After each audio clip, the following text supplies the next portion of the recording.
ঢাকায় সিনেমা ইন্ডাস্ট্রিতে ভালো কন্টেন্টের খুব অভাব। বড় পরিসরের ছবি তৈরি হচ্ছে খুব কম। এই সংকট বেশ কয়েক বছরের, যে কারণে একটা সময় হিন্দি সিনেমা বাংলাদেশে ঢুকে যায়। জওয়ান, অ্যানিমেলের মতো হিন্দি ছবি ভালো ব্যবসা করার সুযোগ পেয়েছে এই দেশে। যদি দেশেই বড় মাপের ছবি পর্যাপ্ত পরিমাণে তৈরি হতো, তবে হিন্দি সিনেমার আমদানি সহজ হতো না।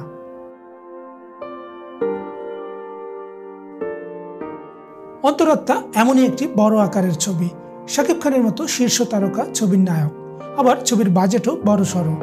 আগুন এরকম আরেকটা ছবি, এটারও নায়ক শাকিব খান।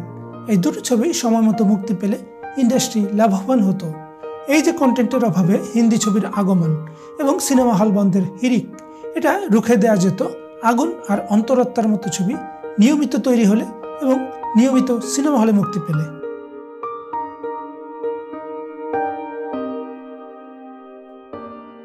কিন্তু নানা কারণে এই দেশে বড় ছবির নির্মাণ বাধাগ্রস্ত হয়েছে। বদিউল আলম খোকন পরিচালিত আগুন ছবিটি শেষ হতে হতেও শেষ হয়নি। ছবির প্রযোজনার সঙ্গে যুক্ত যুবলীগের ইসমাইল হোসেন সম্রাট, তিনি ক্যাসিনো কাণ্ডে কারাগারে চলে গেলে আগুন ছবিটির কাজ আর শেষ হয়নি। এই যে ছবিটি আটকে গেল, আর এর জোট খুলল না কিছুতেই। 2019 সালে শুরু হয়ে 2025 সালেও ছবিটি আদৌ মুক্তি পাবে কিনা কেউ বলতে পারছে না। এবার আসি অন্তরাত্মার কথায়। ওয়াজেদ আলী সুমন ছবির পরিচালক, সৈনী হোসেন ছবির প্রযোজক। তিনি সত্তা ছবিটি প্রযোজনা করেছিলেন এবং লোকসান গুনেছিলেন। অন্তরাত্মার নায়িকা কলকাতার দর্শনা বণিক। শাকিব খানের সঙ্গে এই নায়িকার ছবির কাজ শুরু হয়েছে 2021 সালে, অথচ এর অনেক পরে কাজ শুরু হয়ে মুক্তি পেয়ে গেছে প্রিয়তমা। সেই ছবির সুবাদে কলকাতার মেয়ে ইধিকা পাল ব্যাপক দর্শক প্রিয়তা পেয়েছেন এই দেশে। ঢাকায় তার দ্বিতীয় ছবি বরবাদ মুক্তি পাচ্ছে অন্তরাত্মার সঙ্গেই এবারের ঈদে।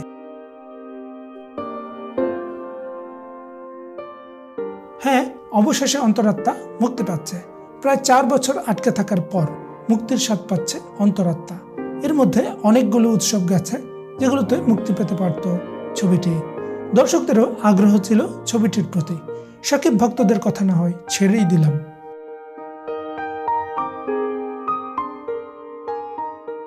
অন্তরাত্মা যথাসময়ে মুক্তি পেলে ইন্ডাস্ট্রিতে সামান্য হলেও ইতিবাচক ভূমিকা রাখতে পারত, ইন্ডাস্ট্রির চাকাকে এগিয়ে নিয়ে যেতে পারত। কিন্তু এখন এমন এক সময় মুক্তি পাচ্ছে যখন শাকিব ভক্তদের শতভাগ উৎসাহ উদ্দীপনা বরবাদকে ঘিরে। 4-5 বছরের পুরনো ছবি নিয়ে এই ঈদে অন্তত তাদের কোনো আগ্রহ নেই।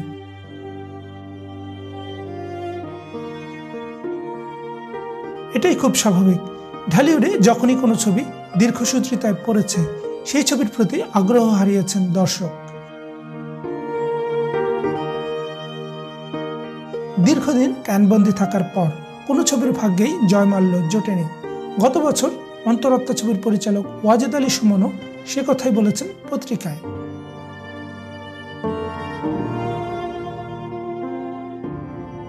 পরিচালক সুমন বলেন, সময় নিয়ে মুক্তি দিলে অনেক সময় ছবির গল্পের প্রাসঙ্গিকতা নষ্ট হয়। ছবিতে কলাকুশলীদেরও শুটিংয়ের সময়কার লুকের সঙ্গে বর্তমান লুকের ভিন্নতা দেখা যায়। এতে ছবিতে দর্শক আগ্রহ হারান, বিশ্বাসযোগ্যতা নষ্ট হয়।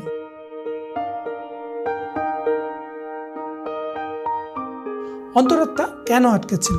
জানা গেছে প্রযোজকের ব্যক্তিগত সমস্যার কারণে এই বিগ বাজেটের বিগ ক্যানভাসের ছবিটি মুক্তি দেয়া সম্ভব হয়নি। কিন্তু এমন সময়ে ছবিটি শৃঙ্খল মুক্ত হচ্ছে যখন বাজারে প্রচন্ড প্রতিযোগিতা। বরবাদ প্রচারণার দিক থেকে অনেক এগিয়ে, তার সমান তালে কিংবা তাকে টপকে ব্যবসা করা প্রায় অসম্ভব। নিতান্ত মিরাকল না ঘটলে ছবিটির পরিণতি সুখকর হবে না।